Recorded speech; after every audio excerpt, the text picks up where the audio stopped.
আমি এই দোকানে আমি চার দোকান করি। আমার দোকানে 4-5 জন লোক বসা কাস্টমার, আমি তাদের চা দিচ্ছি।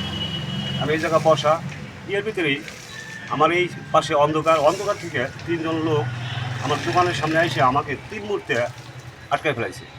আটকায় ফেলে আমাকে দোকান থেকে বাইক করে নিয়ে গেলো। লোকজন যারা ওরা তো ভয় পাইছে, ওরা চাপে গেছে, নিয়ে যায় সেটা আমার এই পাশে অন্ধকারে নিয়ে গেলো।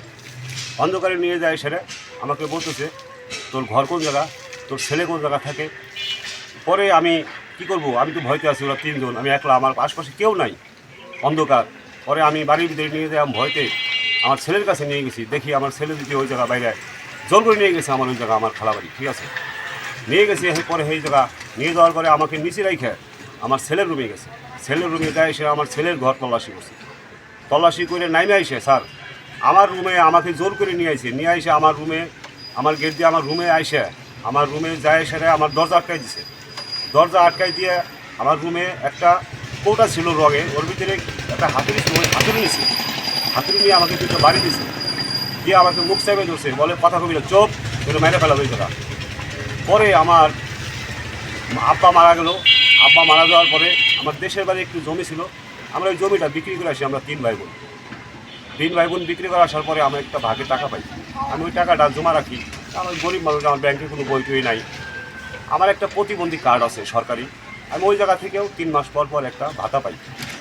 আমি এই টাকাগুলো নষ্ট করি না, আমার ছোটো বাড়ির কাছে আমি খাই, আমার আত্মীয় স্বজন আমাকে একটু খেয়াল করে, যার জন্য আমার বাড়তি খরচ লাগে না। আমার সেই জমানো আমার ওই জায়গা 5 লক্ষ টাকা ছিল। আমার ওই টাকার ভিতরে আমার এনআইডি কার্ড ছিল। আমার ঘর যখন তল্লাশি করে, আমার বিছনার পর একটা টর্চ লাইট ছিল বিদেশি, আমার বোন জামাই দিয়েছিল। আমার বোন জামাই বিদেশে থাকে। আমার ঘর থেকে লুটমুট কইরে ব্যাগ বইরা টাকা পয়সা নিয়ে বেরিয়ে চলে আসার পরে, বাইরে আসার পরে বলতেছে তোর কে আছে। পরে আমি বলছি আমার ভাই আছে, খালাতো ভাই, এই যে পথে তো আপনি আছে। পরে কয় ডাক দাও। পরে আমার ভাইরে ডাক দিছি, ডাক দিলে আমার ভাইয়ের সাথে কয় আসেন।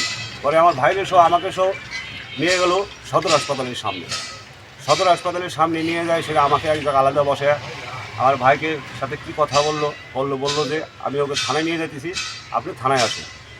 পরে আমাকে থানার ভিতরে নিয়ে আমাকে ডাইনি ভাই কোনো জায়গা না নিয়ে আমাকে সোজা নিয়ে যায় সেটা ডাইন পাশে থানার পিছে যে গারদের পিছে যে একটা ইয়ে আছে, ওই জায়গা দিয়ে সে একটা পাকঘর আছে, ওই জায়গায় বেলা খড়িমড়ি ফেলানো আছে, ওই জায়গায় কিছু পরিত্যক্ত গাড়ি মারি আছে।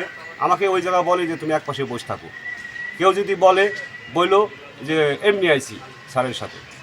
পরে আমাকে ওই জায়গা বসায় রেখে প্রায় 2 ঘন্টা বসায় রাখার পরে আমার ভাইয়ের সাথে তাদের মোবাইলে কন্ট্যাক্ট হওয়ার পরে আমার ভাইয়ের সাথে কী কথা হয়। পরে আমার ভাইরে নিয়ে সেটা আমার ভাই 1 লক্ষ টাকা নিয়ে গেছে। 1 লক্ষ টাকা নেওয়ার পরে আমার ভাইকে ছাড়ার পরে আমার ভাইয়ের সাথে মোবাইলই কয় আপনার না আমার সেটের নাম্বার আছে নাকি, আছে নাকি, আপনারা আবার কিছু করছেন নাকি, কত মানে ওরা টেনশন, ঠিক আছে। তখন আমরা বুঝতে পারছি ওরা কোনো খারাপপনা করছে, ওরা পুলিশ পরিচয় দিচ্ছে, ঠিক আছে। আমি এর সুস্থ বিচার চাই আপনাদের কাছে।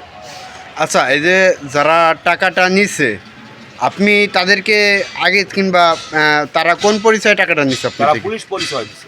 তারা পুলিশ পরিচয়ে টাকাটা নিচ্ছে। আপনি কি তাদেরকে চেনেন কিনা? হ্যাঁ, আমি 3 জনকে দেখলি চিনবো। আর কি এমনি নামে চিনেন কিনা তাদের? আমি 3 জনকে দেখলি চিনবো। 3 জনকে দেখলে চিনবেন।